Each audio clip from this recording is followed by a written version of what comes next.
okay? Let's go to the second point, which are conjugations, okay?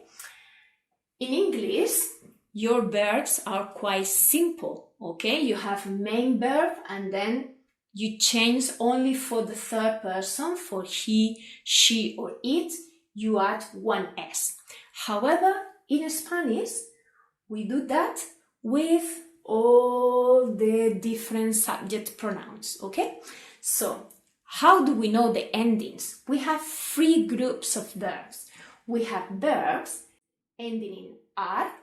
The example is hablar, okay? Hablar, hablar. The meaning of this is to speak. We also have verbs ending in er, like for example, beber, to drink. And we have verbs ending in ir, like for example, escribir, okay? So, at the beginning of the verb, we call this the stem, in Spanish, raíz, okay? And we get the stem just dropping the last two letters. So we have here one example for the groups of verbs ending in R. As you can see, we have the beginning of the verb, we drop the last two and we copy. We copy exactly the same down here.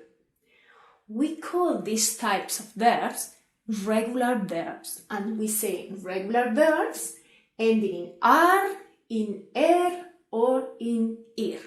Regular verbs ending in R, and ir. The meaning of that is the stem of the verb is not going to change, and we are going to add the same endings for all the verbs. So it doesn't matter if I have here hablar or la la la la la la, cantar, to sing, the endings are going to be exactly the same, right? Then, let's see the endings. You know, I'm just going to do it for the R, and later on you can have a look of the other two groups, and ir.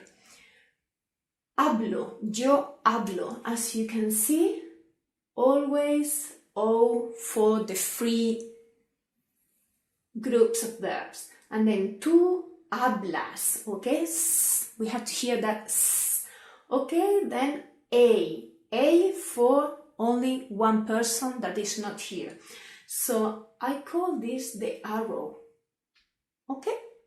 Then the plural, amos, ais, an, okay? I am adding something at the end of the verb, and I call this like the slope going up.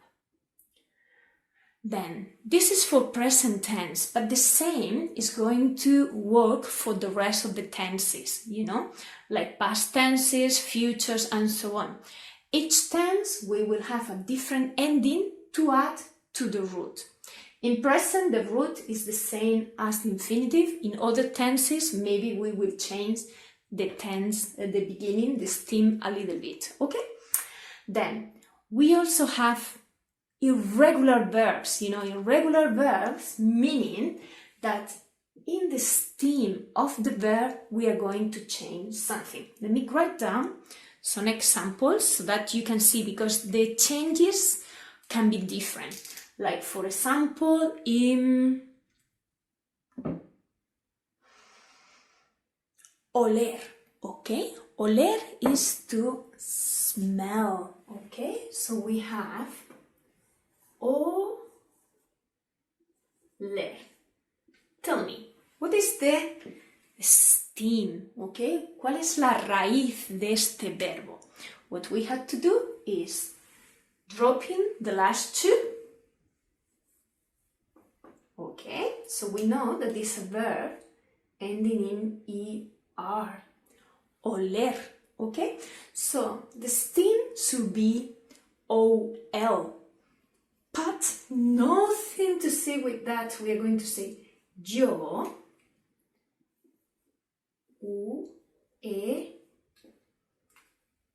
lo. Okay, so the stem is completely different, all right? For example, hacer, okay? Hacer is to do, okay? Will you help me?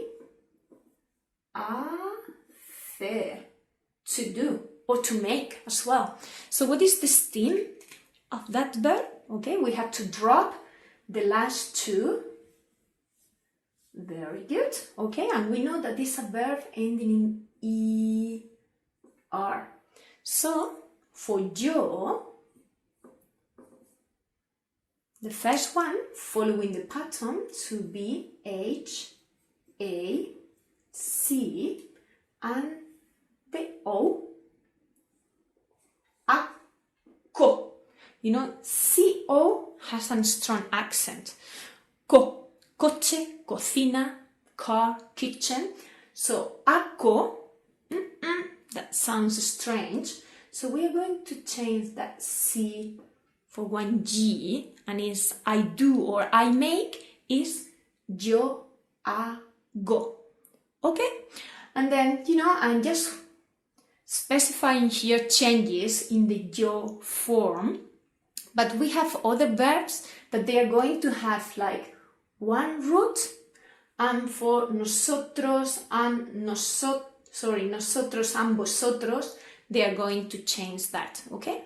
So we will go through that, but just for mentioning, we have regular verbs, which follow a pattern, fixed stem, different endings, and we have irregular verbs, where two options.